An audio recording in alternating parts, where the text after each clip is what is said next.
আমার সামনে এসো, আমি তার গলায় মালা দেব। আমি সূর্য, আমি এই জগতের সেরা শক্তিমান। তুমি আমার গলায় মালা দাও রাজকুমারী।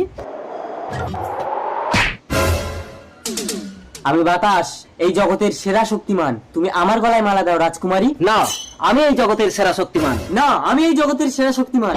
আমি চাইলে এই সবকিছু জ্বালিয়ে পুড়িয়ে ছারখার করে দিতে পারি। তার আগে আমি হাওয়া দিয়ে আগুন নিভিয়ে দেব। আমি দাঁড়াও, ওই যে বুড়োটা চাদর গায়ে দিয়ে আসছে, যে ওর গায়ের চাদর খুলে দিতে পারবে সে এই জগতের সেরা শক্তিমান। আমি তার গলায় মালা দেব। আমি এক্ষুনি হাওয়া দিয়ে ওর গায়ের চাদর নিভিয়ে দেব। ওরে বাবা, এ তো ভীষণ ঠান্ডা হাওয়া, চাদরটা ভালো করে মুড়ে নেই। দাঁড়া বাতাস, এবার এই সূর্যের ক্ষমতাটা তুই দেখ। বাবা, এত গরম সহ্য করতে পারছি না, চাদরটা খুলে ফেলি। তুমিই জগতের সেরা শক্তিমান সূর্য। প্রণাম সূর্যদেব।